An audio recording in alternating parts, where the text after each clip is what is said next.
I guess I think about it as their engines kind of, because like Julia's engine is like zoom, zoom, zoom, zoom, and Williams is like a much slower heartbeat. But I also do think like that sentence that you referred to, like the clock hand laboring, that's when he's been injured for the first time in the first chapter. And I think that is because, and this applies to William, basically his whole life that we see him, is that when you're sick, like either physically, say you have a flu or COVID or you have an injury like that, and you can't live your life. Like that disables time in a way, like, because you aren't participating, you aren't able, like if you have a fever and you're lying in bed, an hour is like not an hour. It's like it becomes this wonky thing that can feel like it lasts so much longer than 60 minutes, or like you blink and it's passed because you're altered in a way, and that alters time. So I think being disabled in whatever way does change the clock. He was literally stuck, like he's physically stuck in this broken body, and therefore like nothing's moving. And that's like not even inherent to him per se, but I think that happens to all of us when we're in a situation like that. And Julia is not disabled in any, like she's firing on 1,200 cylinders. So like she's like rat-a-tat, tat, tat, tat, and no introspection, no laboring, just like knock it out, whatever's in front of her.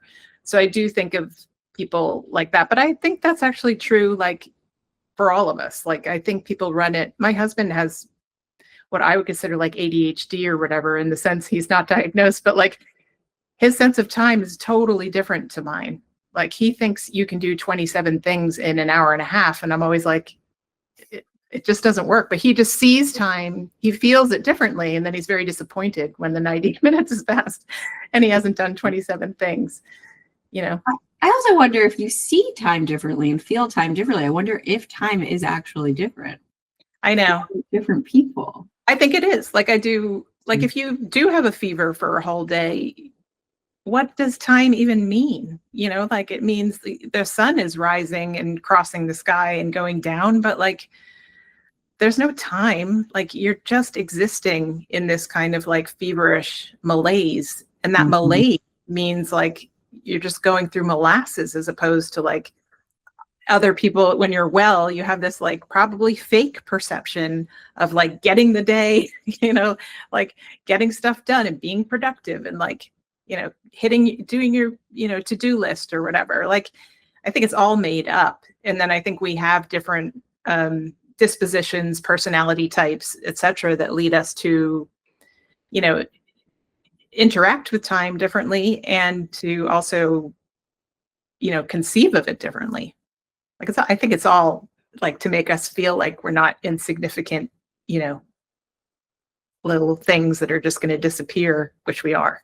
Yes. No, agreed. And there's something too about like William specifically, when he is injured and disabled, time has slowed down for him because of that. But it's in that moment where time feels labored and the minute hands are just laboring, he's also thinking about his sister and her goneness, and then he himself also wants to be gone.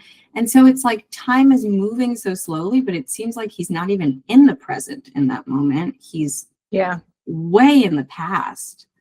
So I wonder if that's also partly like that experience of like, if you're laying there with a fever, can you really think about the future? Right.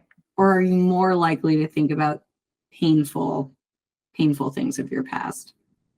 I wonder if it like more that it like is like a eraser at the end of the pencil that erases you out during that period. So like, I don't even know, I wouldn't think of that moment having William go into the past. It's more like the trauma that built him, and these things, that the thing that happened before he was a cognizant human. So like he was not involved in any way in what happened to his family. He was barely sentient. I think that like that infrastructure is revealed because he's blurry and kind of gone. He is kind of gone. Like he doesn't have the rattle-tat of the day. He doesn't have a basketball practice to go. He's young. So like you're not formed. He's formless. He's a bit blurred out.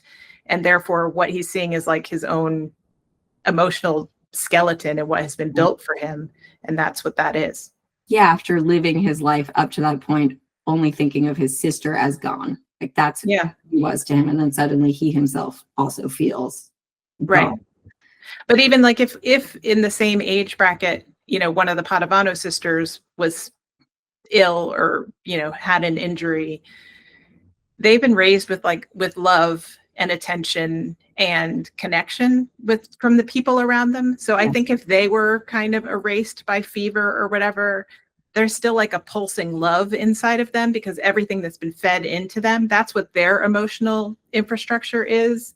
And that's not what William has. So I think in a way you're revealed in those moments for where you're stuck. And if you are someone who like is running through life, getting shit done, but like you're actually very sad and isolated and alone on the inside when you get sick or whatever and you're stuck, then yeah, that's what you feel. You feel like what you actually, I think a lot of people had that during like the shutdown and COVID where people were divorcing and things like that because they'd been like not dealing with what actually exists inside of them. And then you stop and you don't have all the frenetic action and people are like, oh shit, I don't actually like my life. Like I'm not happy.